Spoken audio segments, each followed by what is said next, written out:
Kamu pernah bertanya-tanya nggak kenapa orang Tionghoa itu kaya? Dan gimana sih caranya supaya bisa kaya kayak mereka? Nah, di konten ini saya akan bahas rahasia kekayaan orang Tionghoa.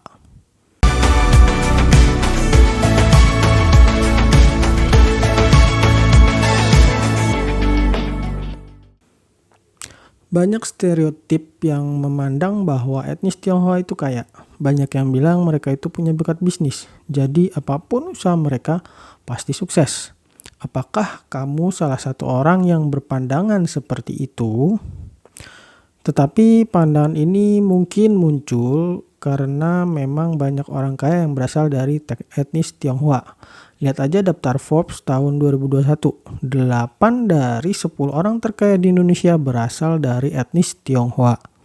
Pada peringkat ketiga itu diduduki oleh Antoni Salim. Dialah pemilik perusahaan yang memproduksi Indomie. Ya, dia adalah pemilik Indofood. Bisnisnya itu tuh bukan cuma Indofood, tapi yang paling terkenal ya Indofood.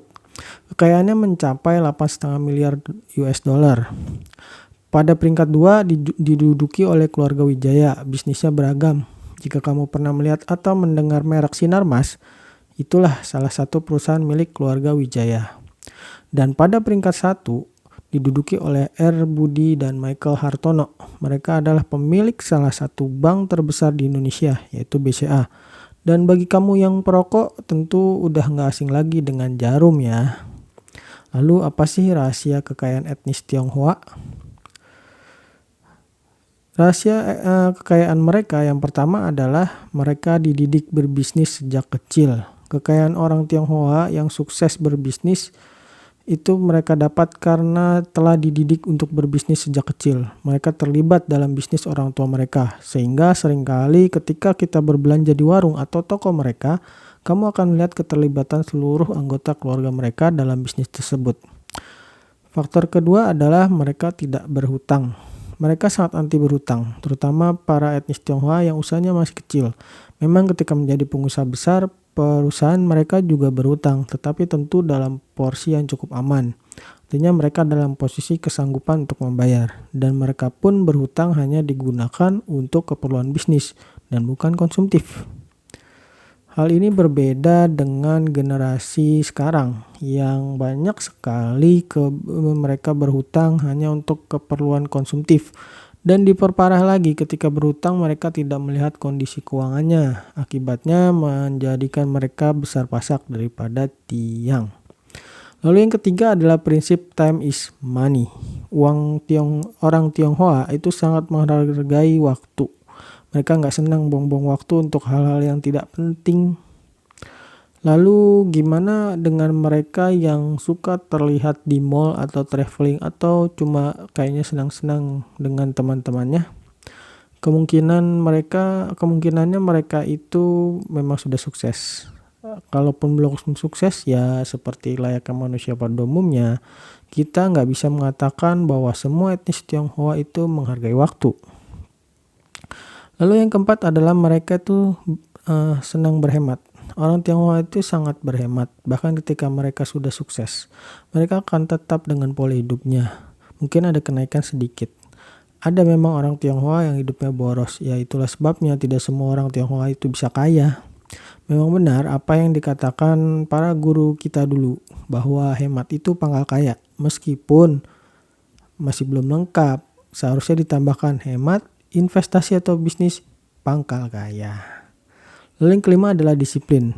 Sebenarnya disiplin ini bukan cuma resep bagi orang Tionghoa. Jika kamu pengen sukses di bidang apapun, kamu itu harus disiplin. Orang Tionghoa itu sangat disiplin.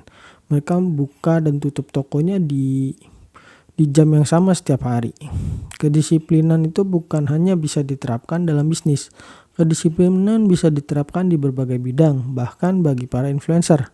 Di dunia pendidikan sendiri yaitu sudah pasti. Jika ingin sukses, salah satu karakter yang harus kamu miliki adalah kedisiplinan.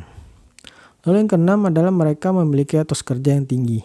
Kebanyakan orang sukses memiliki etos kerja yang tinggi. Salah satunya para etnis Tionghoa ini. Ya, yang memang etnis Tionghoa yang sukses ya.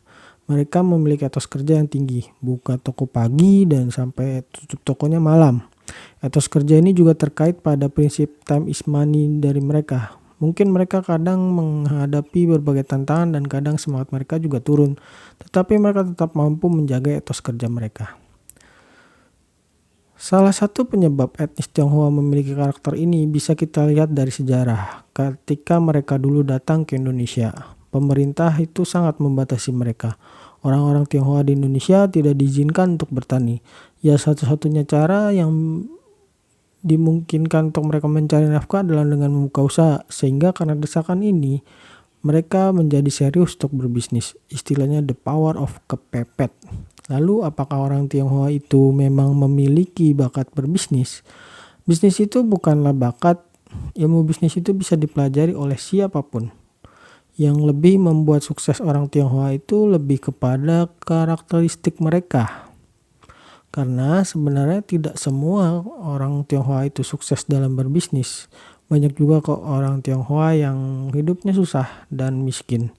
Dan dari karakter-karakter yang sudah saya sebutkan ini bukan hanya dimiliki oleh orang Tionghoa, tapi siapapun bisa punya karakter ini. Ya, jadi bisa kita simpulkan bahwa kemampuan berbisnis mereka itu bukan karena bakat, tetapi lebih kepada karakter mereka. Jika kamu memiliki karakter ini, kamu pun bisa menjadi sukses. Oke, sampai di sini pembahasan tentang rahasia kekayaan orang Tionghoa. Sampai jumpa di konten berikutnya. Dah.